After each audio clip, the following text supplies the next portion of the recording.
This film I'm very proud to show. I think it's quite a powerful film. It's beautifully directed, has a really interesting visual scheme. It's driven by some amazing performances by Marie Bonnevie as one of the parents, Vera Goodnison, who you guys might remember from Borg McEnroe last year, and a really stellar young actress in the lead role, Ylva Borkus-Taden, who gives a really powerful and very open and touching performance. It's a film about the impact mental illness and addiction has on families and how that can linger. It really is one of the finest films I saw this year. Please join me in welcoming the filmmaker, Camilla Strøm Henriksen. Oh, thank you, Steve. Thank you. Thank you. Oh, it's so nice to see so many people. Thank you for coming this early in the morning. I'm so happy to be in Toronto, and I want to thank TIFF and thank you to Steve for inviting me and inviting Phoenix to this festival. This is my first film, my first time in Toronto too. Yeah, I really look forward to hear any feedback or questions afterwards. I'll be here. Enjoy the film. Stick around, we'll be back.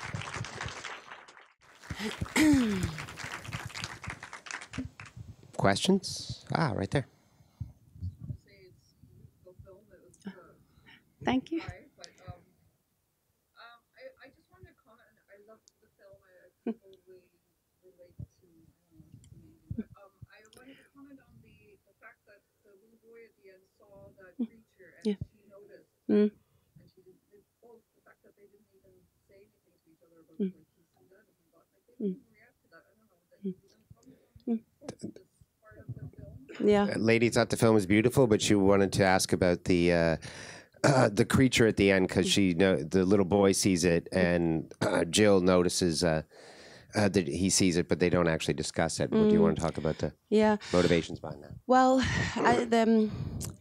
the idea of the little Bo seeing the creature at the end is that he's also becoming conscious of the fact that the father is not going to be capable as a father. So it's about letting go of illusions. So it's a kind of a externalization of that. And in a way, because they both realize it, and they also realize that it doesn't have any point to say anything to this father because he's not ready for it. Yeah. So. And it's echoed in the next scene when Bo asks about where the mother is, and he just kind of knows what's going on. Exactly. Yeah.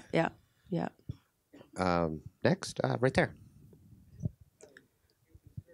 very fascinating movie, and I'm still processing it as I watch it. I wanted you to speak a little bit about using the horror genre to sort of describe the kind of emotions of. Yeah. I mean, I'm wondering, was that something that you went into as a screenwriter from the beginning, or something you discovered along the way? Because it seemed like it was an interesting way of using the genre to sort of break into the reality to sort of describe the inner life. Yeah, you got it.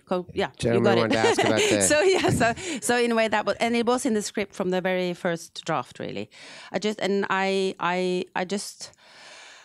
I liked the idea, and I thought it belonged in the script, and I couldn't really. I don't have a fully satisfying intellectual explanation, but I still like it. So, and for me, it makes sense. So, so that's. But you got it there. So that's the that's the idea. Also, for me, it was important to, and again, that was in the script to have this not as a socialist drama as it could have been. I wanted it to be more heightened. I thought that was an important layer to the story. So, and then the magic or the surrealist creature is a part of it. Yeah, at the back.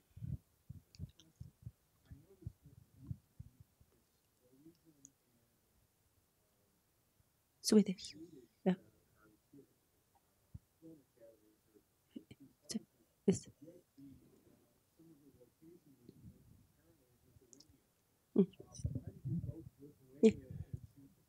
Gentlemen want to know about the Lithuanian connection. Yeah. Well, it was because of the finance of the film, because they have tax incentives in Lithuania. But actually, I think it's. I'm really happy we went. It was a great experience. Very good crew, and also that the flat was built in a big abandoned house.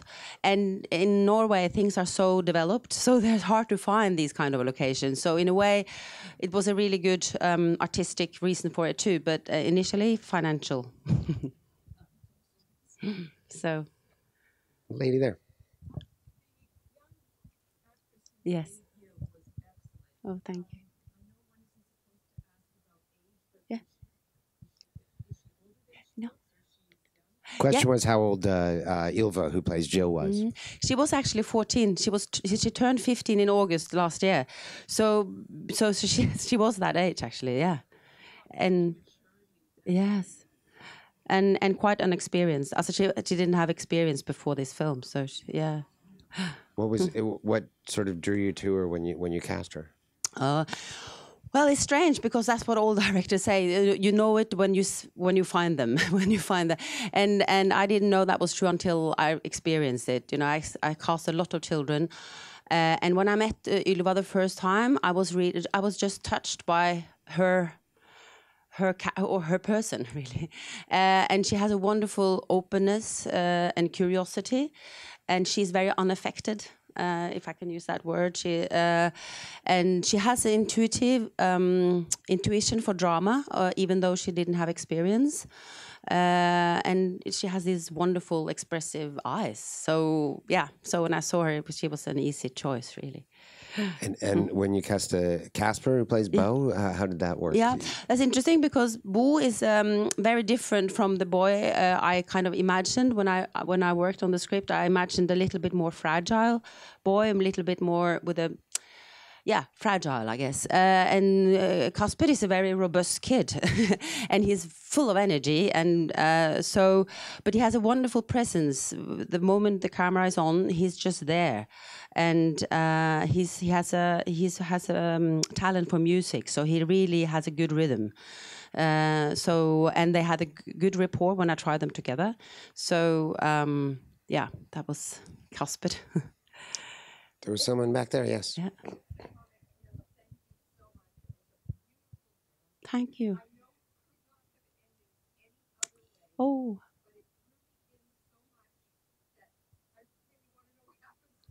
Right. Yeah. No.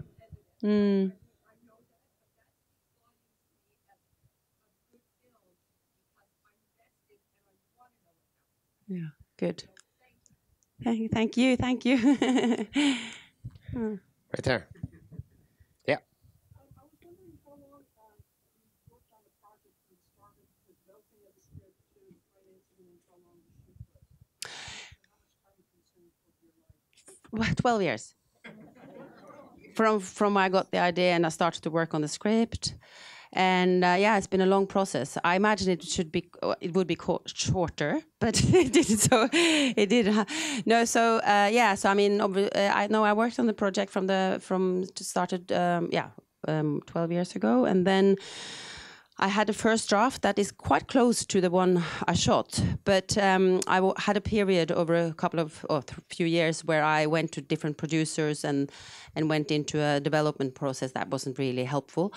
Because they wanted to change the story into something a little more streamlined, I think, but I had a first draft that was very kind of raw, but still very close to what I wanted.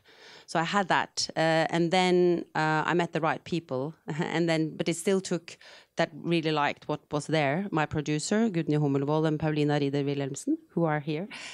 And a few other people who have really supported the project, and they saw what I wanted. So from then on, it still took a few years to get the finance together, because it's a dark subject matter, and it's children playing, being the main characters, and it's my first feature. So all these things are, make it difficult to get the money. But when we green lighted 3 months, I think, before we started to shoot. But we were kind of so prepared because I felt that we were quite prepared when we started to shoot in 2000 June, even though the period from the green light to the shooting started was quite short, maybe even less than 3 months. And then we shot it from June and July last year, and then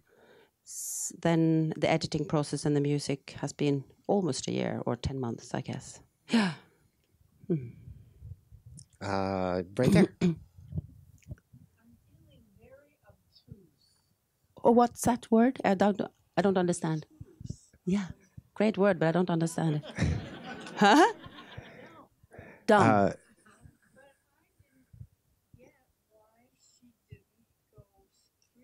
Mm.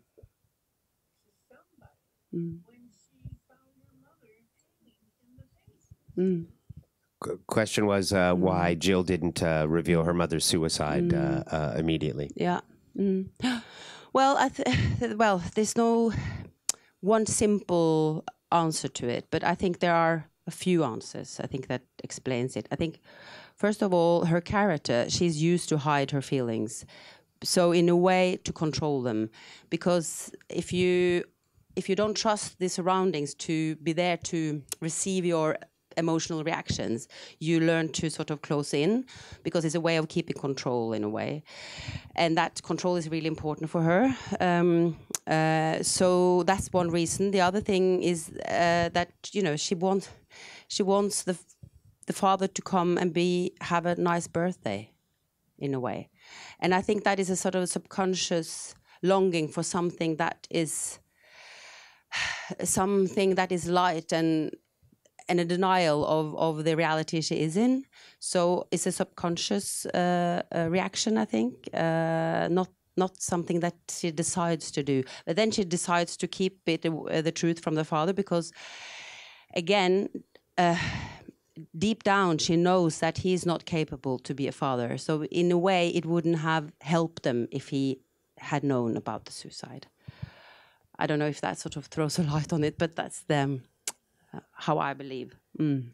She has there's a sort of shame about her mother too, and she's been hiding stuff, like from the best friend and the behavior and the cake and all that. Yes, so she's. We can do. I'm afraid we can only do 2 more. So this gentleman and then behind him. Go ahead. Yes. Yeah, the title is it's in the film because the mother refers to it as that she will rise like a phoenix from the ashes. She says that, and then it's on the card that the birthday card, and the mother uses it for her as to describe herself, her own situation, obviously because she's self-obsessed, but I think then when she dies, the film is really about the children who are rising from the ashes of the parents, to say it a little bit simple. But that title wasn't there from the beginning. I had that came again 4 or 5 months before we finished the film. So mm-hmm. Yep.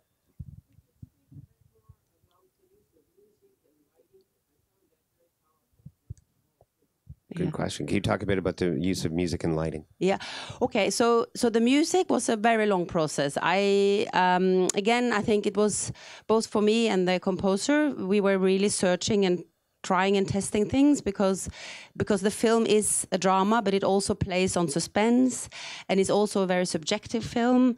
So you don't want to sort of wrap it up in music all the way, but still, I also wanted it to give it a kind of heightenedness. So I wanted to have beautiful music still, but not to let it sort of overshadow her emotional process, and still be kind of truthful. And so we always was with her rather than, again, being guided by the music.